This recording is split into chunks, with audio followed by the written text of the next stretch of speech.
Madame la Présidente de l'Assemblée générale, Monsieur le Secrétaire général, Excellences, Mesdames, Messieurs les chefs d'État et de gouvernement, Mesdames, Messieurs les chefs de délégation, distingués délégués, c'est avec gravité et beaucoup d'espoir que je porte la voix d'Haïti et les salutations d'un peuple digne et résilient qui, malgré les épreuves, revendique pour lui-même et pour l'humanité entière trois promesses universelles: le développement, le respect de la dignité humaine et la paix. La paix qui est aujourd'hui l'urgence absolue du peuple haïtien. Au nom de ce peuple, je vous adresse, Madame la Présidente, mes plus sincères félicitations pour votre élection à la tête de cette Assemblée. J'exprime également ma gratitude au secrétaire général Antonio Guterres pour son engagement indéfectible en faveur de notre organisation et son soutien constant et multiforme à la République d'Haïti. Mesdames, Messieurs, le thème de cette session, Mieux ensemble, 80 ans et plus pour la paix, le développement et les droits de l'homme, honore l'œuvre remarquable accomplie au fil des décennies. Il rappelle aussi l'impératif de rester unis et résilients face aux crises sans précédent qui menacent l'avenir de la planète, la paix et la sécurité internationale. Aujourd'hui, la faim menace des millions de vies, les conflits armés se multiplient et l'extrême pauvreté s'intensifie, provoquant des migrations forcées qui ébranlent la stabilité internationale et qui mettent à l'épreuve la solidarité des nations. À ces défis s'ajoutent les changements climatiques, la montée du terrorisme, les atrocités de masse, la criminalité transfrontalière, le recul des droits humains, la désinformation. On ne peut fermer les yeux sur l'urgence de renforcer les systèmes de santé, d'assurer une transition énergétique juste et de promouvoir l'égalité de genre, l'inclusion des jeunes. Ces enjeux appellent nous, les leaders mondiaux, à assumer notre responsabilité de bâtir une organisation des Nations Unies mieux adaptée aux défis d'aujourd'hui et aux espoirs de demain. Nous devons veiller à ce que toutes nos actions, y compris les avancées technologiques comme l'intelligence artificielle, servent à la paix, le développement et la dignité humaine. Mesdames et messieurs, à seulement 4 heures de vol d'ici se joue une tragédie humaine, l'une des plus graves de notre hémisphère. Chaque jour, des vies innocentes s'éteignent sous les balles, le feu, la peur. Des quartiers entiers disparaissent, forçant plus d'1 million de personnes à l'exil intérieur et réduisant à néant souvenirs, investissements, infrastructures. Des milliers d'enfants sont privés de leur droit fondamental à l'éducation. Des milliers de jeunes sont condamnés au désespoir. Des centaines de filles et de femmes violées portent à jamais dans leur chair et dans leur âme les stigmates de la violence. Près de la moitié de la population est confrontée à une insécurité alimentaire aiguë. Le système sanitaire s'effondre. Les hôpitaux sont vandalisés, incendiés ou contraints de fermer leurs portes. Les médecins fuient, des vies sont sacrifiées, faute de soins. Même la prise en charge des personnes vivant avec le VIH ou la tuberculose est menacée. Voilà le visage d'Haïti aujourd'hui, un pays en guerre, un Guernica contemporain, une tragédie humaine aux portes de l'Amérique, à seulement 4 heures de vol d'ici. Il faut le dire, en Haïti, c'est une guerre qui se joue, une guerre entre des criminels qui veulent imposer la violence comme ordre social et une population désormais qui lutte pour préserver la dignité humaine et la liberté. La riposte doit être ferme et résolue. Aujourd'hui, la communauté internationale doit, aux côtés d'Haïti, déployer les grands moyens, pas de demi-mesure, mais une action forte, coordonnée et immédiate. Le silence ou l'inaction n'est pas une option. Il faut agir vite pour protéger des vies, rendre l'innocence à des enfants, offrir un avenir à des jeunes et permettre à des citoyens et citoyennes de décider de leur avenir par les urnes. Chaque minute perdue se traduit en vies humaines sacrifiées et en recul de la démocratie. Haïti veut la paix. Haïti attend la paix. Haïti a droit à la paix. Oui, mesdames et messieurs, la paix aujourd'hui, le besoin le plus urgent du peuple haïtien, elle est la raison d'être du combat sans relâche que mènent nos forces de l'ordre et la mission multinationale d'appui à la sécurité. Beaucoup de policiers et soldats sont tombés dans la guerre contre les groupes criminels. Hommage à ces héros, Haïtiens et Kenyans, qui ont payé de leur vie, leur engagement pour le rétablissement de la paix et de la sécurité en Haïti. Aujourd'hui, des 2500 initialement requis et promis, il y a sur le terrain seulement 1 millier de membres de la mission multinationale. Leur bravoure, conjuguée à nos propres efforts, n'a pas réussi à contenir la crise sécuritaire. Pourtant, nous avons augmenté de 40% le budget des forces de l'ordre, recruté de nouvelles promotions, renforcé nos effectifs, acquis du matériel et des équipements. Nous devons nous rendre à l'évidence. Haïti se trouve à l'épicentre d'une menace régionale inédite. Des réseaux criminels puissants et lourdement armés cherchent à déstabiliser le pays et à dominer les économies de notre espace commun. La nouvelle ligne de front de ce combat se trouve chez nous, en Haïti. Si nous échouons les affronter sur notre sol, il sera illusoire de les contenir ailleurs dans la région. C'est pourquoi nous devons afficher la même détermination, la même fermeté et la même unité que celle dont nous avons fait preuve dans la lutte contre le terrorisme. Haïti ne peut et ne pourra relever seul un tel défi. Aujourd'hui, il est impératif de mobiliser une force robuste disposant d'un mandat clair et de moyens matériels, logistiques et financiers adéquats. En cette matière, les leçons de l'expérience de la MMAS et les recommandations des experts haïtiens doivent être mises à profit. Nous avons également besoin d'une coopération internationale renforcée, fondée sur le partage de renseignements et de contrôles douaniers rigoureux afin de stopper le flux d'armes, de munitions, de drogue et de financement vers les gangs. La paix ne pourrait être restaurée que si nos partenaires de la région veillent par des mesures concrètes à ce que leur territoire ne serve plus de point de départ ou de transit à ces trafics.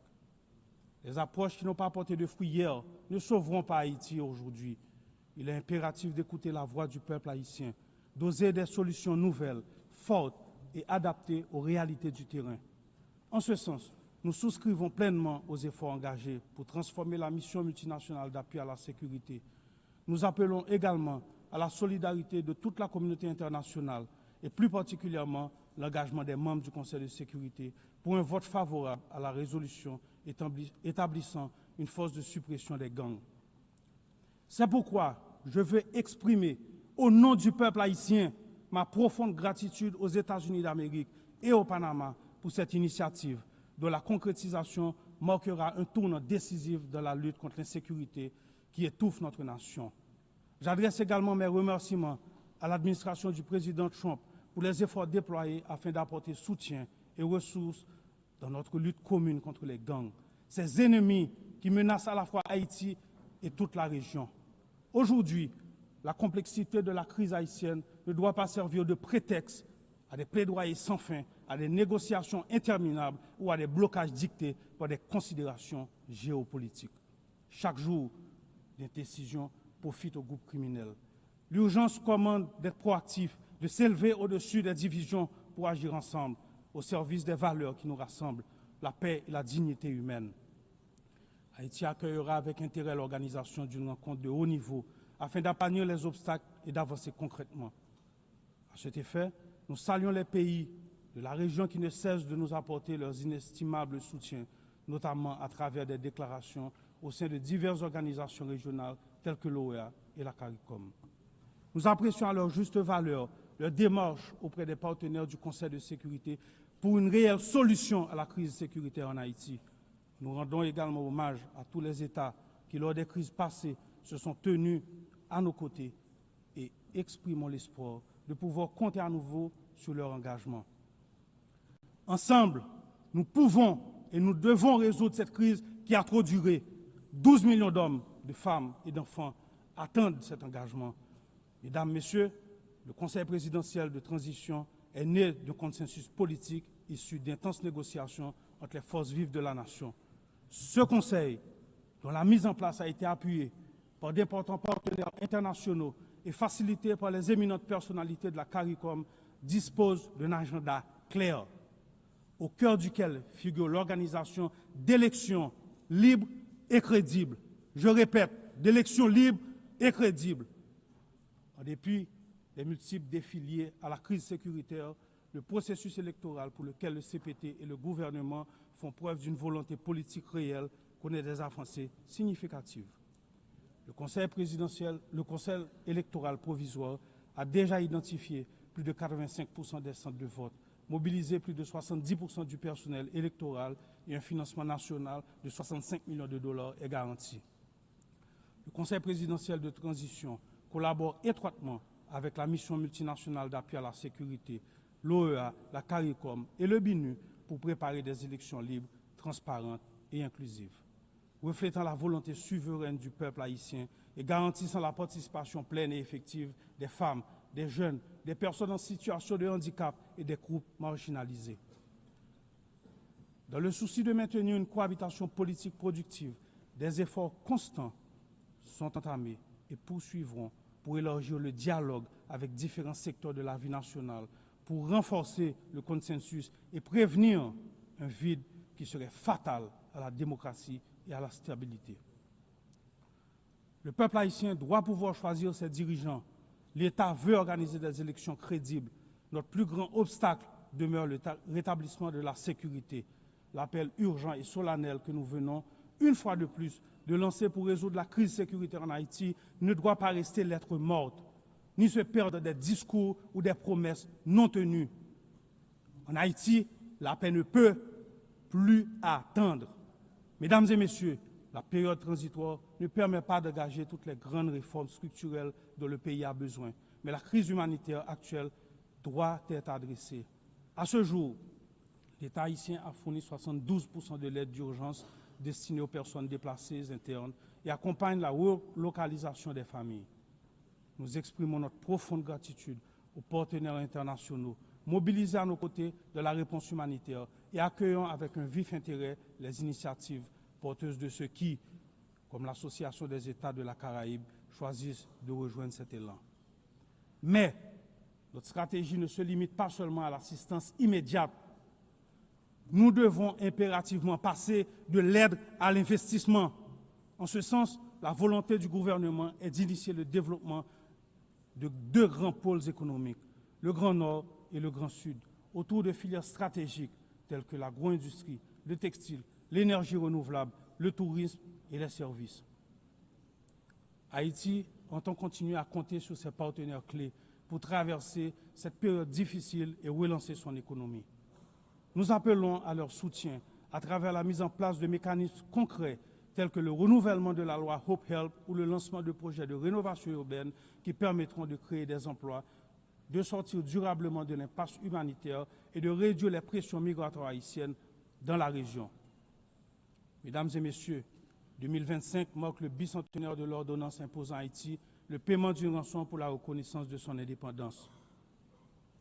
Notre voix s'élève pour réclamer réparation, non pas dans un esprit de revanche ni d'acrimonie, mais avec un souci de justice et de vérité. Nous avons accueilli avec satisfaction la déclaration de la présidence française qui reconnaît la nécessité d'ouvrir des espaces de dialogue et de vérité historique, ainsi que la résolution du 5 juin 2025 de l'Assemblée nationale française reconnaissant l'injustice de cette rançon. Haïti a mis en place le Comité national de réparation et de restitution. Nous demandons que ces avancées soient suivies d'actions concrètes. La France, patrie des droits de l'homme, a aujourd'hui l'opportunité d'écrire une nouvelle page de son histoire avec Haïti en honorant les idéaux de liberté, d'égalité et de fraternité qui nous unissent. Mesdames et messieurs, je me dois de souligner l'apport inestimable de la diaspora haïtienne à travers le monde et le sort souvent difficile qui lui est réservé.